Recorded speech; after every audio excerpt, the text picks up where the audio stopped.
Hello दोस्तों, KP college के online classes में एक बार फिर से आप सभी का स्वागत है। हम बीए थर्ड ईयर की क्लासेस में आज नया चैप्टर स्टार्ट कर रहे हैं जो है भवन निर्माण की योजना। भवन निर्माण यानी कि अपना स्वयं का घर बनाना। और इससे पिछले चैप्टर में हम लोगों ने पढ़ा था घर और मकान के बारे में। ये दोनों एक तरीके से क्या है, आवास। हम लोगों ने आवास की आवश्यकताएं पढ़ी थी कि हमारे पास आवास क्यों होने चाहिए, हमारे ऊपर छत क्यों होनी चाहिए। इसमें हम लोगों ने दो प्रकार की बात की थी, एक तो था घर और एक मकान के बारे में। घर तो था जिसमें हम अपने परिवार के साथ रहते हैं और परिवार के साथ भावनात्मक संबंध होता है,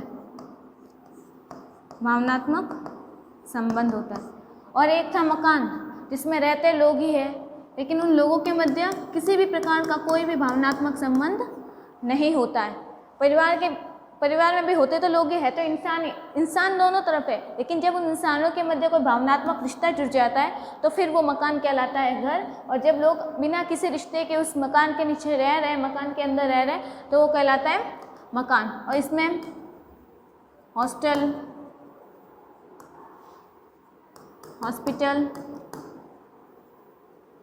स्कूल, कॉलेजेस, ये जितने भी जगह है जहाँ पे लोग रहते हैं आपस में, ये सब तो होते हैं मकान, धर्मशाला, छात्रावास वगैरह कुछ भी। लेकिन इसके अंतर्गत सिर्फ एक आती है फैमिली, यानी कि फैमिली के बीच रिश्ता होता है। इस बेसिस पर अब हम आगे पढ़ते हैं कि ये जो घर बनाए जाते हैं, यानी कि परिवार के लोग मिलकर प्यार से जब अपना खुद का घर बनाते, खुद का आशियाना बनाते हैं, तो वो बनाते समय हमें क्या बातें ध्यान में रखनी चाहिए, यानी कि भवन निर्माण की योजना क्या होनी चाहिए, घर बनाते समय हमारी प्लानिंग क्या होनी चाहिए। तो ये पूरा चैप्टर हमारा इसी के बारे में है। तो हम आगे देखते हैं कि भवन निर्माण की योजना किस तरीके होनी चाहिए, यानी कि इसके चरण, हम इसके पद भी कह सकते हैं या फिर हम कह सकते हैं प्रक्रिया, यानी कि घर बनाने की प्रक्रिया, या फिर सोपान। एग्जाम में कई तरीके का नाम आ सकते हैं कि भवन निर्माण की प्रक्रिया बताइए, या फिर भवन निर्माण के सोपानों को समझाइए, या फिर भवन निर्माण के जो पद है उनका विवरण कीजिए, या फिर भवन निर्माण के जो चरण है उनका संक्षिप्त में वर्णन कीजिए। ये कहीं भी कोई भी शब्द यूज़ किया जा सकता है। इन सभी शब्दों का अर्थ एक ही है कि भवन निर्माण की पूरी हमें प्लानिंग बताने की किस तरीके से भवन का निर्माण किया जाता है। तो जब भी हम घर का निर्माण करते हैं तो सबसे पहले हमारे माइंड में जो पहला पॉइंट आता है, सबसे पहली बात हमें ध्यान रखने की होती है वो है साइट का सिलेक्शन करना, यानी कि जगह कौन सी लेनी है, हमारा घर कहाँ पे होना चाहिए, हमें क्या करना होता है, उस एरिया का सिलेक्शन करना होता है। तो सबसे पहला पॉइंट यही हो जाता है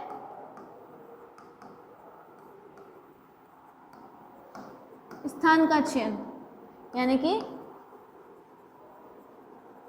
सिलेक्शन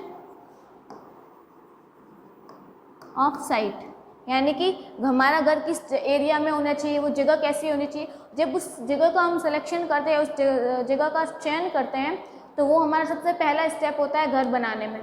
अब वो जगह कैसी होनी चाहिए, तो सबसे पहली बात हमारे माइंड में आएगी, तो जहाँ पे हमारा घर होना चाहिए वो एरिया कैसा होना चाहिए, इतना साफ़ सुथरा होना चाहिए, स्वच्छता होनी चाहिए, वहाँ पे किसी भी प्रकार की कोई गंदगी नहीं होनी चाहिए। तो हमारा जो पहला पॉइंट हो जाएगा वो क्या होता है, स्वच्छ व सुंदर वातावरण। यानी कि हमारा जो घर हो रहा है, घर बना रहे हैं, उसका एरिया कैसा होना चाहिए, स्वच्छ व सुंदर वातावरण में होना चाहिए। और हमारी जो डेली आवश्यकता की जो चीज़ें होती है, जो हम चीज़ें डेली लाइफ में यूज़ करें, वो सारी चीज़ें इजीली अवेलेबल होनी चाहिए, यानी कि कहीं भी दूर जाने की आवश्यकता ना पड़े। जो भी चीज़ें हमें चाहिए, मान लो कोई ग्रोसरी का सामान है, दूध, दही वगैरह, फल फ्रूट्स जो भी है, वो सारी चीज़ें इजीली पास में अवेलेबल हो जाए। और जितनी भी हमारी जो सार्वजनिक जो चीज़ें होती है सरकार के द्वारा जो हमें मिल रही है, जैसे कि जो हॉस्पिटल है, रेलवे स्टेशन, बस स्टैंड वगैरह, ये जितना भी है, ये सब भी हमें उनके आसपास में होना चाहिए। यानी कि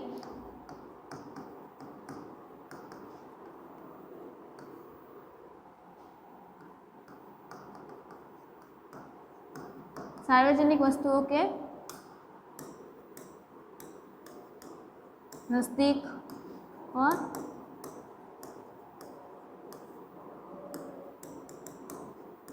और आवश्यक वस्तुओं की शीघ्र पूर्ति होने ऐसी होनी चाहिए। यानी कि हम एरिया कैसा डिसाइड करेंगे, जहाँ पे हमारी जो चीज़ें हमें इजीली अवेलेबल हो जाए, सभी चीज़ें हमारे आसपास हो, वहाँ का वातावरण, वो एरिया स्वच्छ और सुंदर हो।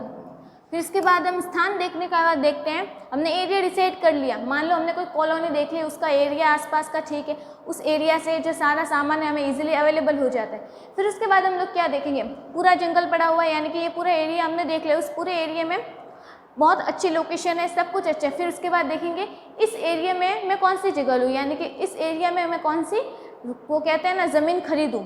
तो यानी कि हमारी जो दूसरी प्रायोरिटी होनी चाहिए घर बनाते समय। उसके बाद हम देखते हैं एरिया देखने के बाद, साइट देखने के बाद हम लोग देखते हैं भूमि, भूमि का चयन, यानी कि हमारी जो दूसरी प्रायोरिटी है वो क्या होनी चाहिए, हमारी लैंड कैसी होनी, ज़मीन कैसी होनी चाहिए। वो पहले हम लोगों ने एरिया डिसाइड कर लिया कि मुझे उस एरिया में घर खरीदना है। उस एरिया में सिलेक्शन करने के बाद हम लोग देखते हैं कि उस एरिया में भी कौन सी जगह, यानी कि मान लो प्रॉपर जगह कौन सी, यानी कि ज़मीन कौन सी खरीदूँ। और वो ज़मीन किस बेसिस पे खरीदनी चाहिए, ज़मीन हमें ऐसे खरीदनी चाहिए कि जब हम घर बनाएं तो घर की नींव रखने में आसानी हो।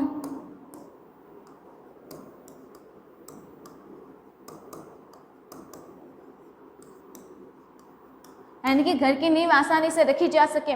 और वो ज़मीन कैसी होनी चाहिए, यानी कि अगर हम उस ज़मीन पे घर बना रहे हैं, यानी कि कभी ना कभी बारिश तो होगी, तो बारिश होने पर जो बारिश का पानी है वो ज़मीन में उतर जाता है। तो हमें ऐसी ज़मीन पे कभी भी घर नहीं बनाना चाहिए जहाँ पे ज़मीन का पानी, यानी कि जो पानी आ रहा है वो ज़मीन में जमा होता जाए।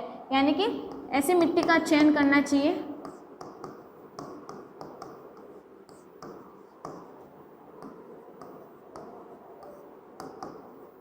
ऐसी मिट्टी का चयन जिसमें पानी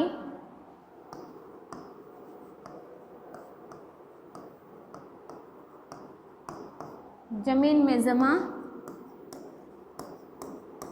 ना हो। यानी कि हमें ऐसी मिट्टी का चयन करना चाहिए, ऐसी मिट्टी पे घर बनाना चाहिए उस ज़मीन में, यानी कि वहाँ पे क्या ना हो, जो पानी है वो पानी ज़मीन के अंदर जमा नहीं होता चाहिए। यानी कि अगर पानी ज़मीन के अंदर जमा होता गया तो वो जगह कैसे हो जाएगी, बहुत खोखली हो जाएगी, जिससे क्या हो जाएगा, घर कभी भी घर के ढहने की जो आवश्यकता है, यानी कि जो संभावना है वो बढ़ जाती है। तो हमें ऐसी ज़मीन का यूज़ करना चाहिए जहाँ क्या हो, पानी बहुत कम जमा हो, यानी जमा होना ही नहीं चाहिए। और वहाँ पे नींव रखने में भी आसानी हो, मिट्टी बहुत उपजाऊ वगैरह होनी चाहिए। ज़्यादा मिट्टी या फिर ज़्यादा मिट्टी होगी तो चलेगा, लेकिन क्या नहीं होनी चाहिए, कंकर वगैरह ज़्यादा नहीं होने चाहिए। फिर इसके बाद हमने स्थान देख लिया, ज़मीन देख ली, भूमि का चयन कर लिया। उसके बाद हमने देखना चाहिए आमुख दिशा विन्यास, इसे हम कह सकते हैं ओरिएंटेशन। अब ओरिएंटेशन क्या होता है, यानी कि घर बनाते समय हम लोग जो मोस्टली है, हम लोग क्या देखते हैं, वास्तु वगैरह देखते हैं, वास्तुकार से घर का नक्शा वगैरह बनवाते हैं, यानी कि किस दिशा में दरवाज़ा होना चाहिए, रसोई किस तरफ होनी चाहिए, कमरे किस तरफ होने चाहिए, यानी कि ये सभी हम क्या करते हैं, पहले से डिसाइड कर लेते हैं। यानी कि यही क्या होता है, ओरिएंटेशन होता है कि हमारा जो घर है वो किस दिशा में बनेगा, दरवाजे किस तरफ लगेंगे, जहाँ से रोशनी आसानी से घर में आ सके, वहाँ पे खिड़की दरवाजे होने चाहिए। तो यानी कि जब हम ये बात करते हैं, ओरिएंटेशन की बात करते हैं, तो उसमें हम देखते हैं कि जब भी हम घर बनाएं तो घर का जो दरवाज़ा होता है वो किस तरफ रखना चाहिए, दक्षिण पश्चिम दिशा में। यानी कि जो घर का मेन दरवाज़ा है वो दक्षिण और पश्चिम दिशा में होना चाहिए। और जो हम रसोई बनाते हैं, रसोई की जो खिड़की है, रसोई में खिड़की बनाते हैं, तो वो जो खिड़की है वो इस ऐसी तरफ रखनी चाहिए जहाँ से क्या, जो लाइट, सूर्य की रोशनी, यानी कि जो लाइट है, नेचुरल लाइट है, वो डायरेक्ट उसके अंदर एंटर हो सके, जिससे यानी जो खाना पकाने में और आसानी हो सके, है ना। यानी कि जो रसोई होती है उसमें मेनली क्या होता है, जो गैस वगैरह होते हैं, जिससे क्या होता है, गैस की स्मेल वगैरह अंदर कभी कभी भर जाती है। यानी कि अगर खिड़की होगी तो वो क्या करेगी, वेंटिलेशन देती रहेगी। इसलिए क्या होनी चाहिए, रसोई में खिड़की। यानी कि जब भी हम घर बनाए, घर बनाते समय इन सारी चीज़ों का ध्यान रखना चाहिए, यानी कहाँ से प्रॉपर लाइट्स आ रही है, घर में हवा आ सके, वो ज़मीन कैसी होनी चाहिए, बहुत ज़्यादा ऊपर होनी चाहिए, जिससे क्या हो ना हो, अगर कोई बाढ़ वगैरह आए तो घर को नुकसान ना हो, जो नेचुरल जो दुर्घटनाएं वगैरह होती है उससे घर को बचाया जा सके। फिर उसके बाद में है हम लोगों ने स्थान का चयन देख लिया, स्थान के बाद हम लोगों ने भूमि का चयन कर लिया, भूमि का चयन कर लेने के बाद हम लोग क्या बनाएंगे, प्रॉपर नक्शा बनाएंगे, ओरिएंटेशन बनाएंगे, जिससे क्या होगा कि किस तरफ क्या बनाना है ये हम पहले से क्लियर कर ले। फिर उसके बाद हम लोग देखते हैं कि उसमें क्या होना चाहिए, मकान की अब बनावट कैसी होगी।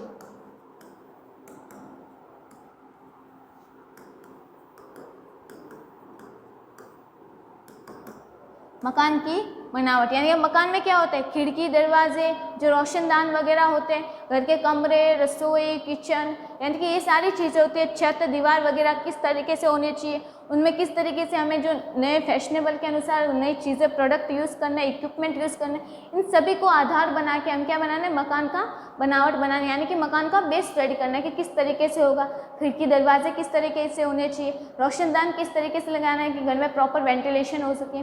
ये सारी चीज़ें किसके अंतर्गत देखते हैं हम लोग, मकान की बनावट के अंदर। फिर उसके बाद हम लोग देखते हैं, हमने सब ये सारी चीज़ें डिसाइड कर ली, उसके बाद देखा जाता है कि प्रॉपर वेंटिलेशन होना चाहिए, यानी कि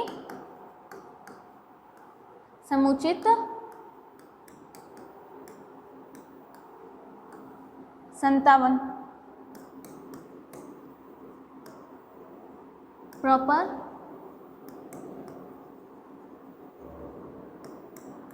वेंटिलेशन होना चाहिए। अब प्रॉपर वेंटिलेशन का मतलब यानी कि घर ऐसा नहीं होना चाहिए कि अंदर जाते जैसे लगता हो कि पूरे बंद गए, सफोकेशन नहीं होना चाहिए, यानी कि अगर खिड़की दरवाजे बहुत ज़्यादा होंगे, वेंटिलेशन लगा होगा तो घर में जो उमस भरी होगी, यानी कि जो उमस वगैरह होगी वो बाहर निकलती जाएगी, नेचुरल जो एयर है वो अंदर आती जाएगी। और वेंटिलेशन जो इतना बहुत ज़्यादा होगा, वेंटिलेशन बहुत ज़्यादा होगा तो इससे क्या होगा, घर में फ्रेश एयर का आवागमन होता रहेगा। यानी कि वेंटिलेशन होने से क्या होना चाहिए, शुद्ध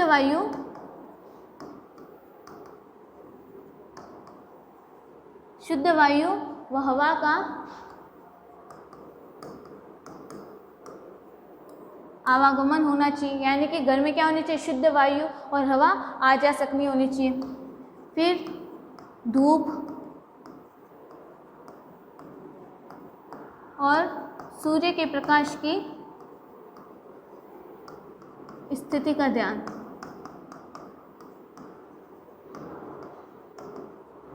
यानी कि घर कैसा होना चाहिए जिसमें धूप और सूर्य का प्रकाश आसानी से आ सके वेंटिलेशन के थ्रू। फिर इसके बाद हम लोग देखते हैं कि हमने वेंटिलेशन का ध्यान रख लिया। वेंटिलेशन का ध्यान रखने के बाद हम लोग देखते हैं कि पानी की व्यवस्था घर में ठीक तरीके से होनी चाहिए। घर में जितने भी हम नल्स वगैरह यूज़ कर रहे हैं उस एरिया में पानी किस तरीके से आ रहा है, जैसे जो म्यूनसिपैलिटी वाला नल होता है, यानी कि जो 1-2 दिन में या 1 हफ्ते में एक बार जो पानी देते हैं वो नल सही से लगा होना चाहिए। घर में जो पूरी घर में जो जितने भी रूम्स वगैरह उन सब में पानी का कनेक्शन दे देना चाहिए। किचन में स्पेशली पानी 24 घंटे प्रोवाइड करवाना चाहिए। अगर हम जो गांव के एरिया में रह रहे हैं तो वहाँ पे क्या होना चाहिए, वहाँ पे ये पानी हमें जो नल से पानी आता है ये प्रोवाइड नहीं हो पाता। वहाँ पे क्या होता है, मोस्टली कुएँ, हैंडपम्प्स वगैरह होते हैं, तो वहाँ से कनेक्शन ले लेना चाहिए। ऐसी जगह पे घर बनाना चाहिए गांव में जहाँ पे क्या हो, आसपास कुएँ वगैरह हो, पानी के लिए ज़्यादा भागदौड़ नहीं करनी पड़े। तो हमें ये सारी चीज़ें ध्यान रखनी होती है पानी के लिए, क्योंकि आजकल जो शुद्ध पानी होता है वो मिलना बहुत मुश्किल हो जाता है। और आजकल जो नल से भी पानी आ रहा है वो बहुत साफ़ सुथरा नहीं आ रहा, बहुत अशुद्ध पानी आ रहा है, गंदा सा मैला सा पानी आ रहा है। तो हमें पीने के लिए बहुत स्वच्छ पानी का यूज़ करना चाहिए। जो डायरेक्ट नल से पानी आए उसको भी छान के यूज़ करना चाहिए, और जहाँ तक हो ऐसे पानी को पीने से अवॉइड करना चाहिए। हम बर्तन धोने में, कपड़े धोने में ये सब पानी यूज़ कर सकते हैं, लेकिन पीने के लिए हमें शुद्ध पानी का यूज़ करना चाहिए। इसलिए हमें क्या करना है, पानी की प्रॉपर व्यवस्था करनी है हमारे घर में, जिससे हमें अशुद्ध पानी प्राप्त ना हो, अशुद्ध पानी नहीं आए। फिर इसके बाद पानी हो गया, तो पानी के बाद जो घर में जो लास्ट काम बचता है वो और होता है विद्युत की व्यवस्था, यानी कि लाइट का कनेक्शन।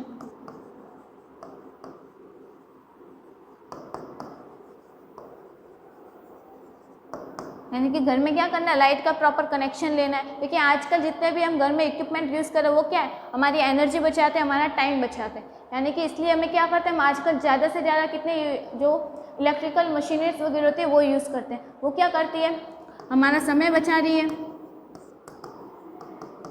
हमारी एनर्जी बचा रही है। यानी कि हमारे समय और एनर्जी को बचाने के लिए हम आजकल कई सारे उपकरणों का यूज़ कर रहे हैं। अब ये उपकरण कैसे, जैसे हम घर की बात करें, कपड़े धोने में जो टाइम लगता है, जो मेहनत लगती है, उससे बचाने के लिए आजकल वॉशिंग मशीन का यूज़ कर रहे हैं हम लोग। फिर जब हम किचन में बात करें तो कई सारे उपकरण यूज़ करें, जैसे मिक्सर ग्राइंडर वगैरह है, ओवन है, ब्लेंडर है, ये कई सारी चीज़ें जिसका यूज़ हम लोग डेली लाइफ में कर रहे हैं हमारी एनर्जी और टाइम बचाने के लिए। अब इन सब चीज़ों को यूज़ करने के लिए हमें किसकी ज़रूरत होती है? बिजली की, लाइट की आवश्यकता होती है, यानी कि इन सारी चीज़ों को सही तरीके से हम इस्तेमाल कर सकें, घर में कोई नुकसान वगैरह ना हो, कोई हानि ना हो, इसके लिए जो हम लाइट का कनेक्शन ले रहे हैं वो सही तरीके से और अच्छा लेना चाहिए। इसमें कोई भी कंजूसी नहीं करनी चाहिए कि लाइट का कनेक्शन में हम जो कोई भी तार यूज़ कर ले, पाइप्स यूज़ कर ले, क्योंकि ये क्या होती है, बहुत इंपॉर्टेंट चीज़ होती है। फिर उसके बाद हम लोग देखते हैं जो लास्ट पॉइंट बचता है कि घर बनाने के लिए हमें ध्यान रखना है, वो होता है गंदे जल व मल मूत्र का निष्कासन।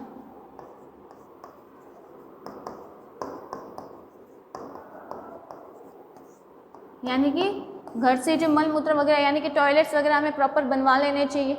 पुराने ज़माने में तो नहीं होते, लेकिन आज के ज़माने में क्या होता है कि गंदे जल को बाहर निकालने के लिए, यानी जो हर गली में आजकल नालियाँ बनी हुई होती, उससे क्या निकलता है, हर घरों से एक पाइप निकाला होता है कि घर का जो गंदा पानी होता है, वेस्ट होता है, वो उसके थ्रू, नाले के थ्रू बाहर चला जाता है। तो उसका हमें प्रॉपर ध्यान रखना चाहिए। वो ऐसा ना हो कि हमने पाइप तो निकाल दिया और बाहर कहीं जाने की जगह ही नहीं है, तो वो कच्चा सारा गंदा पानी बाहर ही जमा हो रहा है, ऐसा नहीं हो रहा। इससे क्या होगा, गंदगी घर से निकल कर बाहर जमा हो जाएगी, तो वो वैसे भी घर के अंदर ही आएगी। इसलिए हमें ये ध्यान रखना है कि जब भी हम घर बनाएं तो इन चीज़ों का जो निपटान का हमें पूरा ध्यान रखना चाहिए कि इन चीज़ों को हटाने के लिए हमें ज़्यादा मेहनत ना करनी पड़े। इससे क्या ना हो, हमारे घर में हमें कोई बीमारियां वगैरह ना हो, कोई रोग वगैरह ना हो। तो ये सारी चीज़ें थी, घर बनाने के लिए हमें क्या क्या बातें ध्यान रखनी है। तो इसके 8 स्टेप थे। सबसे पहले हमें स्थान का चयन करना है कि कौन सी जगह पे हमें अपना घर बनाना है। फिर उसके बाद हम लोग भूमि का डिसीजन करेंगे, यानी कि कौन सी जगह लेनी है, ज़मीन कौन सी लेनी है। उस ज़मीन को लेने के बाद हम लोग क्या देखेंगे, ओरिएंटेशन देखेंगे। ओरिएंटेशन का मतलब किस दिशा में क्या होना चाहिए। फिर उसके बाद हम लोगों ने घर की बनावट देखी, खिड़की दरवाजे किस तरीके से होने चाहिए। फिर उसके बाद हम लोगों ने देखा वेंटिलेशन के लिए क्या क्या होना चाहिए। हम लोगों ने वेंटिलेशन डिसाइड कर लिया। वेंटिलेशन करने के बाद पानी की व्यवस्था घर में प्रॉपर होनी चाहिए, बिजली की व्यवस्था देख ली, और उसके बाद जो गंदा पानी है, वेस्टेज वगैरह, उसको घर से निकालने के लिए हमें प्रॉपर जो सेवेज वगैरह हैं उनको निकालने के लिए जो प्रॉपर जगह बना लेनी चाहिए। तो ये सारी चीज़ें थी। घर बनाते समय हमें जो बातें ध्यान रखनी है या घर बनाने की प्लानिंग किस तरीके से होनी चाहिए। तो इसी के साथ हमारे ये जो चैप्टर था ये कंप्लीट हो गया। अब नए चैप्टर में मिलेंगे नए वीडियो में, तब तक के लिए धन्यवाद।